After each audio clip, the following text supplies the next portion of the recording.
Welcome to Masokumo Word and Prayer Message Class.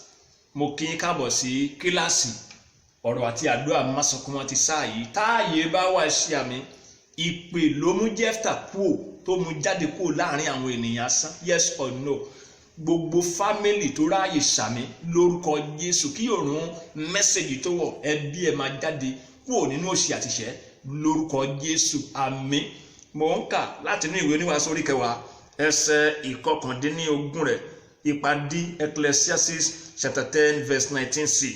Owó sì ni ìdáhùn ohun gbogbo. Money answereth all things. Kúdí ego owó tí a rí nǹkan míì nàmọ́. Inú ẹsẹ̀ Bíbélì yìí ni he that sent me. Ọlọ́run Masokumo agbéniga lójú àárín ni ayin ni lójú abúni ló ti fi Masokumo Word and Prayer Message eléyìí rán mi sí ẹ̀yin tó tún ní àǹfààní láti wá sí kíláàsì ní sáyé. Tí ẹ gbàgbé àkòrí if there is no money, tí kò bá sí owó. Series 4 ní eléyìí case study wa níbí òun ni Jacob. À ń kọ́ ẹ̀kọ́ nínú series 4 yìí láti ara Jacob nínú ìwé Genesis orí 30 ẹsẹ̀ 30 rẹ̀. Genesis chapter 30 verse 30. Díẹ̀ ni ìwọ sáà ti ní kí n tó dé ọ̀dọ̀ rẹ. Olúwa sì bù sí ilé ọ̀pọ̀lọpọ̀ fún ọ ìgbà tí mo ti dé. Ǹjẹ́ nísinsìnyí nígbà wo lè ní ó pèsè fún ilé mi? Kábíyèsí Ọlọ́run. Jacob ló ń sọ fún Lábánì níbí, Jacob ọmọ Israẹli, pé kí n tó débi díẹ̀ lónìí Ọlọ́run tí wàá ti pàṣẹ tèmi ó di sọ ẹdẹ tó ní sẹ́kù tó ní lọ́pọ̀lọpọ̀. Ìjọwọ́ ìgbà wo wá lèmi náà Jacob fẹ́ pèsè fún ilé mi o? Kí ló náà tó kàn nínú series 4 yìí? Mo ṣe ń padà mọ́ bẹ́ẹ̀ tó jẹ́ pé tí ò bá sí owó tó tún lè ṣẹlẹ̀ bí ò bá sí owó. If there is no money, series 4 ni pé ẹbí lè má tòrò, ẹbí ò ní tòrò. Mo lo lè àti kò ní. Ẹbí lè má tòrò, ẹbí kò ní tòrò. Mo mọ̀ ló méjì o. Family will not settle, or may I say family may not settle. Kí ló jẹ́ kí n lo méjèèjì bẹ́ẹ̀ ni pé ìwé Aláwòye mi sọ pé àìrìn jìnnà láìra bukẹ́ ọ̀kẹ́rẹ́ o. Eégún tó ń ta mọ́sà ń bẹ́ẹ̀ lò lọ́rin o. English ṣàmì sọ pé where you are determines what you see. Èmi Ọlọ́run tó lá mo lè má láǹfààní àti rí ẹbí bàbá ìyá ọmọ tí yóò ṣe àti ìṣe bá ẹbí wọn múlẹ̀ bí ẹgbẹ́ṣu. Ó wà fẹ́ ti bàbá, ó wà fẹ́ ti ìyàwó, ó wà fẹ́ tàwọn ọmọ. Bóyá wọ́n lè jọ kan wọ́n tòrò náà di ọjọ́ ayé wọn. Mo lè má láǹfààní àti rí kẹ́yìn dẹ̀ ti rí o.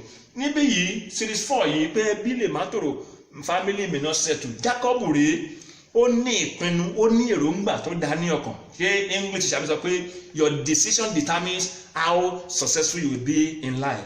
Ẹbí Jacob ọkùnrin bí eléyìí, baálé bí eléyìí, bàbá bí eléyìí tó bá ní èròǹgbà báyìí lọ́kàn, ká kí wọn ká ṣe gbùsà fún wọn torí pé èrò rẹ ni láti take care family wọn pé ìgbà wo ni mo fẹ́ lọ pèsè fún ilé mi.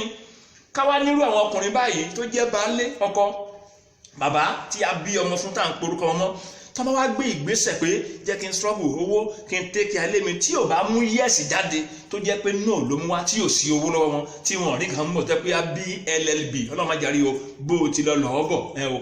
Kí ni àwọn bàbá bẹ́ẹ̀ bá lé bẹ́ẹ̀ kí ni wọ́n máa ń dà? Ìwé Aláwòye mi sọ nípa tí wọ́n máa ń di òṣónú, wọ́n á di oníkanra bàbá ni o. Ṣé ìwé Aláwòye mi sọ pé owó tán lọ́wọ́ oníwà àtàtà ó di òṣónú? Yes or no? Capital yes ni o. Jẹ́ kí n sọ díẹ̀ nínú family pẹ̀lú research àti ẹni tí àwọn ọkọ tí kọ́ ni bó ṣe kọ́ mi ohun tó lè máa ṣẹlẹ̀ nínú ẹbí nígbà tí kò bá sí owó. Number 1, ẹbí family ìyàwó ọmọ wọn máa disrespect ọkùnrin bẹ́ẹ̀, disrespect bàbá, disrespect ọkọ bẹ́ẹ̀. Yes or no? Kódà kó jẹ́ obìnrin ni tí ò sí àtìláwí yìí àwọn ọmọ máa disrespect wọn ní bọ̀wọ̀ fún ìyẹn kan. Yes or no? Bóyá capital yes àbọ̀dọ̀ yìí lọ́dọ̀ tèmi yes ni o pẹ̀lú research. Ìkejì English ṣàmì sọ pé your happiness multiply when you make others happy. Ohun tí o lè fi mú ẹbí ẹ happy tí wọ́n fi lè dunnú pé bàbá àbíyá òun náà ni pé kí àtìláwí yìí kó wà kí owó kó wà. Nígbà tí o dẹ̀ ti sí owó láti make wọn happy ẹ gbọ́. Ìkejì ni pé kò ní sí happiness nínú family yẹn. Yes or no? Bó tilẹ̀ jẹ́ pé joy lè wà ń bẹ̀. There is difference between joy and happiness. Nehemiah chapter 8 verse 10 ó jẹ́ àmọ̀ pé joy Ọlọ́run ló fún yàn ní joy. Wọ́n lówó wọ́n jẹ ṣùgbọ́n happiness ìdùnnú nípasẹ̀ ìṣẹ̀lẹ̀ ni o. Ó di méjì o. Ìkẹta tó tún ṣẹlẹ̀ ni pé ọ̀rọ̀ tó bá sọ màtí ò ní àtìláwí lọ́wọ́ o tún lọ ń pàṣẹ o tún lọ láìdíà o tún lọ sọ pé o gbà mọ̀ràn kò ní fìdí múlẹ̀ kò ní work. Yes or no? Capital yes ni o. Àwọn Muslim brothers méjì wọ́n fi ayé wọn fún Jésù, alàgbà Isiaka àti Nasiru. Nínú ìpàdé ẹbí wọn jọ kan wọ́n sọ̀rọ̀ nípa kíní àwọn ẹbí blast wọ́n sọ̀rọ̀ gba orí Nasiru torí pé kò rí ṣe kò ló lọ́wọ́. Wọ́n ní àbúrò ẹ̀ tó jẹ́ pé Isiaka rẹ̀ Jésù tó lóun gbàgbọ́ arí lára ẹ̀ torí pé ìyẹn ní owó lọ́wọ́, ìyẹn ló dá owó ẹ̀gbọ́n tán nìkan sọ ní ẹbí o, ìyẹn nìkẹta o. Ó kẹrin ni pé ìpè ẹ wá wá fẹ́ ṣe mítìn o, tó bá tẹ̀ jẹ́ pé nínú nuclear family tiẹ̀ wọ́n lè rán parúnṣẹ́ kan fagídí jókòó kan máa gbọ́ ẹ torí pé kò sí aṣèláwí lọ́wọ́ ẹ̀ ṣùgbọ́n extended family wọn ò ní wá o. tó ń bá lọ wá ìpàdé yẹn ò ní forí sọ́bìrì, kò ní end well, yes or no, capital yes ni o. Tí ò bá sí owó, if there is no money, ìwé Aláwòye mi sọ pé àkìtàn tí ò fúnni lógógó jẹ kò ní pẹ́ dilẹ̀ ńlẹ̀, yes or no, yes ni ìwé Aláwòye mi sọ pé ẹ gbọ́ ìyàwó tó sọ pé máa tẹ̀lé dáàdi wa àbí ojókòó ìwọ ọkùnrin ojókòó tiẹ̀ ó fẹ́ bá ẹ jẹun láti inú ọkàn wa, àbóbìnrin yẹn ní orúkọ Jésù dáàdi wa ọkọ mi ó ń gbà fún ẹ tọkàntọkàn, àbóbìnrin yẹn tó wá lo body language àbótí ẹ làmọ́lẹ̀ wọn pé ṣé tí tó ń ṣe yín ó máa ń tó jẹ́ mẹ́ta òrùn nìyẹn láàrin ọkọ àtìyàwó, àbótí ẹ ṣẹ́dúsí ọkọ ẹ lọ wádìí obìnrin bẹ́ẹ̀ àti láàwé tó jẹ́ baálé tó jẹ́ ọkọ kíní táwọn wíwà lọ́wọ́ ẹ ni o, àbí bí o ti ẹ pọ̀ ó wà kí arìn ní yes or no. Tí o bá wà kí arìn tí o sí àti láàwí ìdàkejì ló máa ṣẹlẹ̀, yes or no. A ní bí o tiẹ̀ lọ bí ìwà lẹ́gàn kí ló kàn ń tiẹ̀. Ọmọ gan tó ní I love my daddy adi yoyoyo daddy wà kí arìn ní yes or no. Olùjẹ́ pé series 4 rèé, if there is no money, tí kò bá sí owó family bẹ́ẹ̀ lè máa ṣètò, ẹbí lè máa tòrò torí pé ara ohun tíyàn fi ń ṣe ayé nínú ẹbí òun náà ní kò sí lọ́wọ́ wọn. Tí kò bá sí owó ẹ lọ wádìí research tí mo ṣe, ọ̀pọ̀ family ọkọ tìyàwó ìjà òru tí wọn lè lójú ẹ̀sìta kí ló wà ní díẹ̀, ìbálòpọ̀ ni kò yẹ kó fàjà. Ìgbà tí Ajíláwí ò ti sí, kódà oúnjẹ àìsí oúnjẹ àfàjà, àwọn nǹkan tí ò tó gangan torí pé ìkanra á máa ṣẹlẹ̀ nínú ẹbí o. Kódà gan àwọn ọmọ nínú ẹbí tí ò ti sí owó wọn á di alágbọ̀ya. Ayọ̀mídé ọmọ kò náà torí kò sí owó nìgbọ́n jẹ́ kí dáàdì ṣojúṣe ẹ̀ kí ti bí wà lọ́wọ́ dáàdì bí ò tí ẹ̀ pọ̀ ó wà kí arìn. Ayọ̀mídé yes dad yes sir. Number 4 series 4 nílé yìí, if there is no money, tí kò bá sí owó. Jacob ní case study wa níbí o, jẹ́ lọ parí message yìí.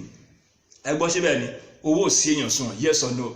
Wọ́n ní yes, ọ̀dọ̀ tèmi náà yes ni o, tó bá sówó wọ́n ní kò tiẹ̀ dá ẹ jẹ́ kó wà lọ́wọ́ ẹ̀ àbùkù ṣùgbọ́n ẹ̀hún ní rí o. Jẹ́ ń fìwé Aláwòye mi parí ẹ̀ka lọ gbàdúrà. Àìlówó lọ́wọ́ lẹ bí ò sí o, bí owó bá dé tajà tẹran ní kíni ní bàbá o. Jẹ́ ìfilẹ̀ ẹ kú o yúnà fún series 5 if there is no money, tí kò bá sí owó.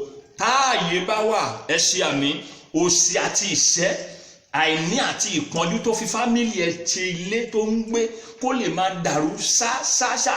Mo kéde ẹ̀ ìdá sent me Ọlọ́run máa sọ pé á lé wọn jáde báyìí kí òrùn mẹ́sẹ̀gì tó wọ̀ lórúkọ Jésù àmín. Finally opó Sárífátì orí ìdásí Ọlọ́run yes or no, capital yes ni o. Gbogbo fámìlì tó wà ní ìkóríta àìní, tó wà ní ìkóríta ìṣẹ́, tó wà ní ìkóríta òṣì, gbogbo tí ẹ ṣe aláìní, ìdásí Ọlọ́run dé láti òní lọ. Ẹ bẹ̀rẹ̀ sí ní wọn ní ànító àníṣẹ́kù lórúkọ Jésù àmín. Bí Ọlọ́run bá bùkún fún yín nípa mẹ́sẹ̀gì yìí, ẹ̀yin náà jẹ́ bùkún fún wa, ẹ subscribe, ẹ lọ sí tẹlifíṣàn Mama Sokoma TV, mẹ́sẹ̀gì kún bẹ́ẹ̀. God bless you sir, God bless you ma. Ẹ sọ fẹ́ lómìnira nípa ẹ wo ìgbaniwọlé ń lọ lọ́wọ́ ní ilé ẹ̀kọ́ Bíbélì Christ Matthias Bible College and Seminary ní Ògìjò níbí main campus, full time part time distance learning adẹ̀ńṣe ní Nicodemus class. Owó fọ́ọ̀mù wa 2,000 naira.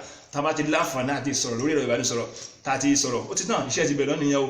Ẹ̀rọ ìbánisọ̀rọ̀ mi lè máa pè. Ẹ wo ọ̀rọ̀ Ọlọ́run àti àdúrà ò lè ṣe tiẹ̀ tì, kò lè ṣe tèmi tì, kò lè ṣe ti àwọn èèyàn tó kù náà tí o yes or no. Ìṣe Àpọ́stélì 6:4 inú ẹ̀ ní àwa o. BA Ọlọ́run tọ́lá ní orúkọ mi tí ayé mọ̀ sí Masokoma láti orí òkè Masokoma Ògìjò tàbí Christ Matthias Bible College and Seminary Ògìjò. Bákan náà ẹ̀rọ ìbánisọ̀rọ̀ mi ò yí padà 0805 605 5062 tàbí 0803 274 6913. Jésù Ọlọ́run Masokoma ààyè ló wà.